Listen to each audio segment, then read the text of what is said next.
రైతు భరోసా కేంద్రాల ద్వారా విత్తనం నుంచి పంట అమ్ముకోవటం వరకు ప్రతిదీ కూడా ఈ రాష్ట్ర ప్రభుత్వమే రైతుకు గిట్టుబాటు ధర, నమ్మకంతో కూడినటువంటి విత్తనాలు, బాధ్యత తీసుకునే విత్తనాలు ఇవ్వటం, అక్కడి నుంచి పంట పండించిన తర్వాత ఊరు పొలిమేర దాటకుండా అదే ఊరిలోంచి పంట గిట్టుబాటు ధరకి రైతు దగ్గర కొనుగోలు చేయటం, ఇదంతా జరుగుతున్నది మీ కళ్ళ ముందు జరుగుతున్నా కూడా అసత్యాలు మాట్లాడతారు. ఆయన ఇంకా ఎంత విచిత్రంగా మాట్లాడతాడంటే, తమ్ముళ్ళు మీరు ఊళ్ళు అలిసిపోతే సాయంత్రం ఒక హాఫో క్వార్టరో తాగాలనిపిస్తే ఈ జగన్ రెడ్డి మీకు మందు అందుబాటులో లేకుండా చేసేస్తున్నాడు, చాలా రేట్లు పెంచేశాడు. నాకు ఓటేయండి, 100 రోజుల్లో నేను మీ ఓటు ద్వారా అధికారానికి, నాకు అధికారం ఇవ్వండి, మీకు తక్కువ రేటుకే బ్రాందీ సప్లై చేస్తానని మాట్లాడుతున్నాడు. తాగుబోతుల్ని ప్రోత్సహించేస్తానంటే ఈయన తాగుబోతులకి మంచి శుభవార్త అంట. చంద్రబాబు నాయుడు పరిపాలన వస్తే గనక సరసమైన రేట్లకి, తక్కువ రేట్లకి ఇంటింటికి మందు సప్లై చేస్తాడంట. ఇది ఆయన పేదవాడికి ఇచ్చేటువంటి, పేదవాడి జీవితాన్ని మరింత కుంగరదీయటానికి ఆయన ప్రజల్ని ఏ రకంగా వాళ్ళ బలహీనతలతో ఏ రకంగా ఆడుకుంటున్నాడు, బంపి పెడుతున్నాడు మనం చూస్తే నిజంగా ఇతను ఒక పరిపాలకుడా? వచ్చి అధికారం కోసం వెంపర్లాడేటువంటి దిగజారుడు మనస్తత్వం మనకు కనపడుతుంది తప్పితే, బ్రాందీ మీకు బాగా అందుబాటులో ధరలో తక్కువ రేటుకి ఇస్తాను, మీకు ఇంటింటికి అందజేస్తాను, మీరు ఇల్లు కదలకుండా బ్రాందీ తాగిస్తాను తక్కువ రేటుకి అని చెప్పేటువంటి పాలకుడిని భారతదేశంలో ఎక్కడన్నా చూసామా? అసలు ప్రపంచంలో చూసుంటామా? సరసమైన రేట్లకు మందు మీకు సప్లై చేస్తానని చెప్పేటువంటి ఒక రాజకీయ నాయకుడు ఎక్కడన్నా ఎన్నికల మేనిఫెస్టోలో పెట్టినోండి ఏమన్నా చూసుంటామా? ఒక్కొక్కరి మీద 20 కేసులు 30 కేసులు పోలీసులు పెడుతున్నారంటారు. మీ అబ్బాయి ఏమో ఎక్కువ కేసులు పెట్టుకుంటే, ఎవడికి ఎక్కువ కేసులు పెట్టుకుంటే ఆడికి మన ప్రభుత్వం వస్తే పదవులు ఇస్తానని మీ అబ్బాయి చెప్తాడు. మీరేమో ఎక్కువగా 20 కేసులు పెడుతున్నారు, 10 కేసులు పెడుతున్నారని మీరంటారు. తండ్రి కొడుకుల మధ్య ఇద్దరికి పొసగన పరిస్థితి ఏంటిది? మీ అబ్బాయి కేసులు ఎక్కువ పెట్టుకోండి అంటే వాళ్ళు వచ్చి పోలీసులతో గొడవ పడుతున్నారు. మీ కార్యకర్తలు మనుషులను కొడుతున్నారు, జనాలను కొడుతున్నారు, వైసీపీ వాళ్ళని కొడుతున్నారు, కేసులు పెట్టించుకుంటున్నారు. మీరు వచ్చామో కేసులు పెడుతున్నారు మొర్రో అంటారు. మీరు ఎమ్మెల్యేలకు, ఎంపీలకు, మంత్రులకి ట్రాన్స్ఫర్లా, ఒక చోట పనికిరాని చెత్త మరొక ఊర్లో బంగారం అవుతుందా అని చెప్పి ఆయన మాట్లాడుతున్నాడు. కొవ్వూరులో జవహర్ అని మీ దగ్గర ఒక మంత్రి ఉండేవాడు చంద్రబాబు నాయుడు దగ్గర. ఆ మంత్రిని తెచ్చి తిరువూరు, కృష్ణా జిల్లా తిరువూరుకి ట్రాన్స్ఫర్ చేశారు 5 ఏళ్ల తర్వాత. మరి కొవ్వూరులో చెత్త ఇక్కడ పనికొస్తా పనికిరాదా అని ఎందుకు పెట్టావు? ఎందుకు ట్రాన్స్ఫర్ చేశావు? మీరు చేస్తేనేమో శ్రీరంగ నీతులు. చంద్రబాబు నాయుడు గారు మీరు మీ సొంతూరు చంద్రగిరి, మీరు చంద్రగిరిలో ఎమ్మెల్యే. చంద్రగిరి నుంచి మీరు కుప్పానికి ఎందుకు ట్రాన్స్ఫర్ అయ్యారు? చంద్రగిరిలో ఉన్న చెత్త కుప్పానికి వచ్చి బంగారం అవుద్దా? చెప్పాలి కదా. చాలా మందిని నరసాపురంలో ఒక ఎమ్మెల్యే ఉంటే అతను తెచ్చి పార్లమెంటుకు పెట్టలేదా? ముమ్మిడివరంలో ఒక ఎమ్మెల్యే ఉంటే అతను తెచ్చి పార్లమెంటుకు పెట్టలేదా? హరిశ్చంద్రాపురంలో ఒక ఎమ్మెల్యే ఉంటే తెచ్చి పార్లమెంటుకు పెట్టలేదా? అట్లాగే ఎంతమంది పార్లమెంట్ సభ్యుల్ని ఎమ్మెల్యేగా మీరు పెట్టలేదు, ట్రాన్స్ఫర్ చేయలేదు? మీరు చేస్తే సమ్మగా ఉండాలి, సమ్మగా చూడాలి జనం. ఆహా ఓహో, ఈయన అసలు పరిపాలనా దక్షుడు, రాజనీతిజ్ఞుడు, అసలు రాజకీయాల్లో రాజకీయ పండితుడు అని చెప్పనేమో మేము మాత్రం భజన చేయాలి జనం. జగన్మోహన్ రెడ్డి గారు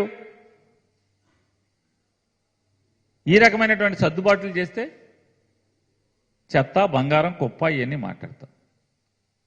మీరు చేసిందేమో బాగా రంజుగా మీ అందరం చూడాలి. మీదకి ఎక్కించుకోవాలి, మీరు ఎక్కడ తీసుకొస్తే అక్కడికి.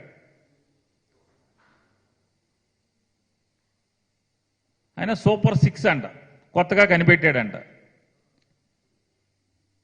డ్వాక్రాలు నేనే కనిపెట్టా, దీపాన్ని నేనే కనిపెట్టా. ఆడవాళ్ళకి, ఈ రాష్ట్రంలోని ప్రతి ఆడపిల్లకి నెలకి 1500 రూపాయలు ఇస్తానని చెప్తున్నాడు. 3 గ్యాస్ బండలు ఇస్తాడంట. 3 గ్యాస్ బండలు ఉచితంగా ఇస్తాడంట. నెలకి 1500 డబ్బులు ఇస్తాడంట.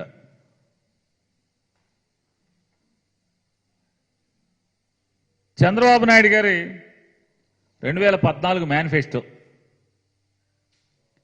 2014 మేనిఫెస్టోలో పేజీ 17 పుట్టిన ప్రతి ఆడబిడ్డ పేరుతో మహాలక్ష్మి పథకం కింద 25,000 బ్యాంకులో డిపాజిట్ చేస్తా అంట. మీరు చెప్పండి, మీరు పాత్రికేయ మిత్రులు, ఈ రాష్ట్రంలో ఏ ఆడపిల్లకన్నా 25,000 బ్యాంక్ డిపాజిట్ ఎక్కడ చేశాడా? పుట్టిన ప్రతి ఆడపిల్లకి.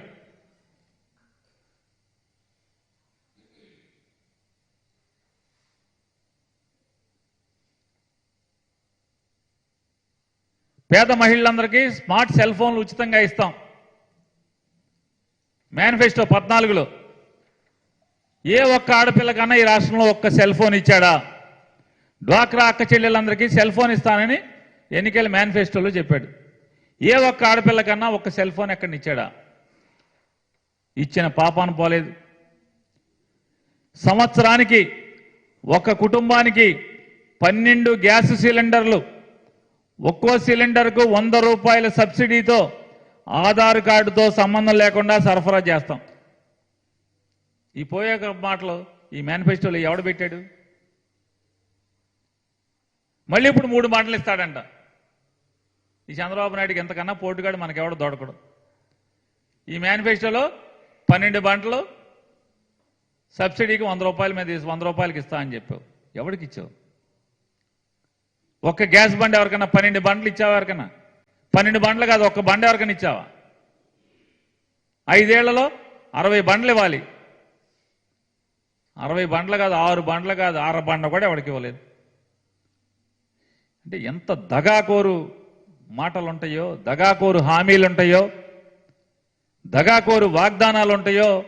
చంద్రబాబు నాయుడు ఒకసారి 14 మేనిఫెస్టో చూసి 2014 నుంచి 19 దాకా చంద్రబాబు నాయుడు పరిపాలన ఏలుబడి చూసి ఒకసారి మనం చూస్తే అర్థమవుతుంది.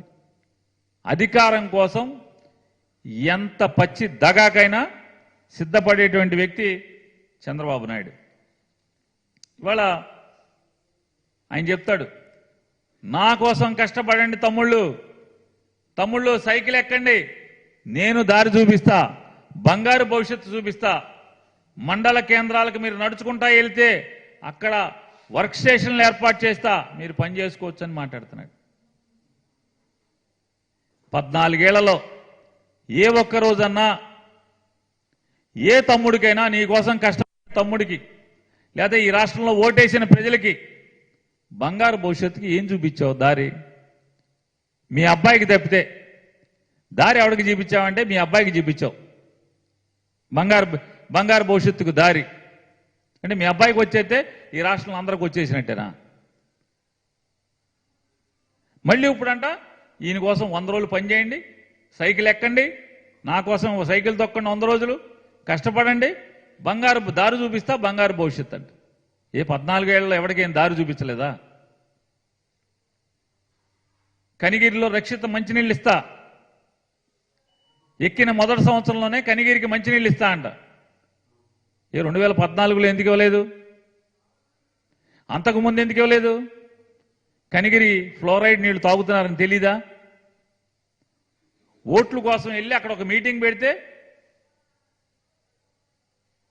కనిగిరిలో బలహీనంగా తెలుగుదేశం పార్టీ ఉందని చెప్పని జిల్లా మొత్తం నుంచి జనాలను, కార్యకర్తలను పోగేసుకెళ్ళి బస్సులు పెట్టి అక్కడ పోగేసి పెడితే కనిగిరిలో పార్టీ బాగుపడిపోద్ది.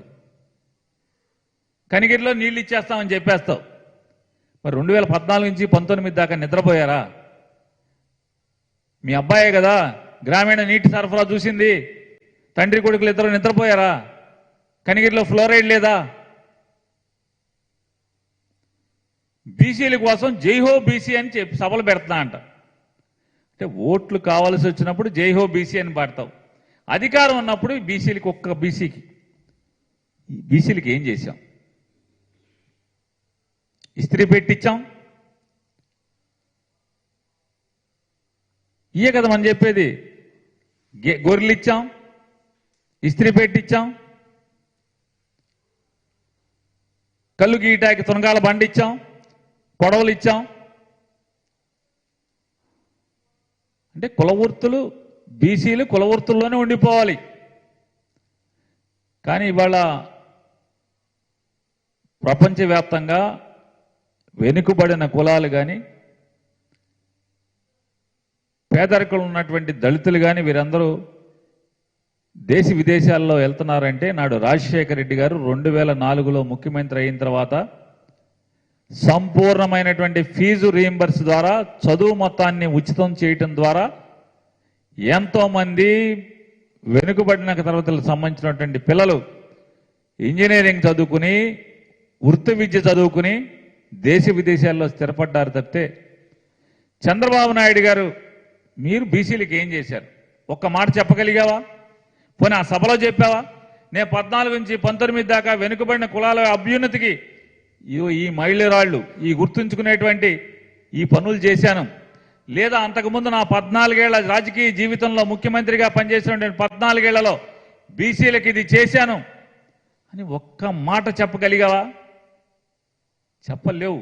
లేదు, ఎందుకంటే ఒక్క పని చేయలేదు. ఓట్లు వచ్చినప్పుడు బీసీలు కావాలి, బీసీలు జైహో అనాలి, టీడీపీకి బీసీలు వెనుముక అని చెప్పి ఒక మాట మాట్లాడాలి, వాళ్ళని ఒబ్బయ్యాలి, గాలి కొట్టాలి, బీసీలు ఓట్లు సంపాదించుకోవాలి, అధికారాన్ని మీరు పంచుకోవాలి. నేను బీసీలకి రుణపడి ఉన్నాను, మీ రుణం తీర్చుకునే బాధ్యత నాది. ఓట్లు వచ్చినప్పుడల్లా చంద్రబాబు నాయుడు నోట్లు వచ్చే భాష. బీసీలకి నేను రుణపడి ఉన్నాను, బీసీలు తెలుగుదేశం పార్టీకి వెనుముక, బీసీలకి నేను రుణం తీర్చుకునే బాధ్యత నాది.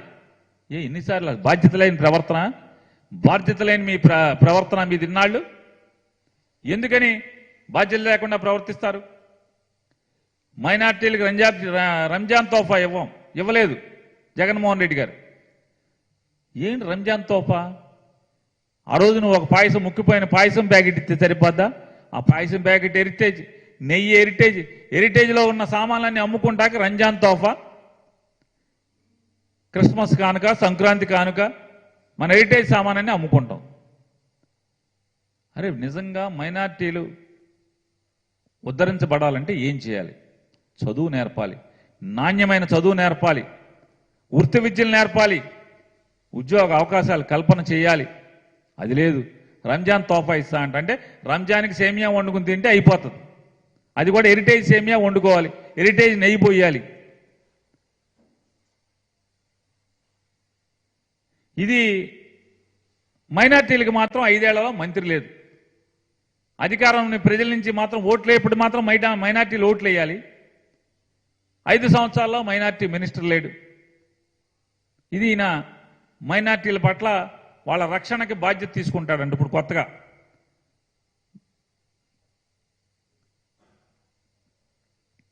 గుంటూరు ఛానల్ను పరుచూరుకి తెస్తా, ప్రకాశం జిల్లా మొత్తం గోదావరి నీళ్లతో ప్రతి చేను తడిపేస్తా. 14 నుంచి 19 దాకా ఉన్నాం కదా మనం. అప్పుడు గుంటూరు ఛానల్ పరుచూరు దాకా తీసుకెళ్లే ఖాళీ దొరకలేదా? మనసు రాలేదా? ప్రకాశం జిల్లాలో చదువుకున్న వాళ్ళందరికీ కూడా అదే ఊళ్ళో ఉద్యోగం కల్పిస్తా అంట. వినండి ఆయన మాటలు. పేదరికం లేని సమాజం సృష్టించే బాధ్యత నాది.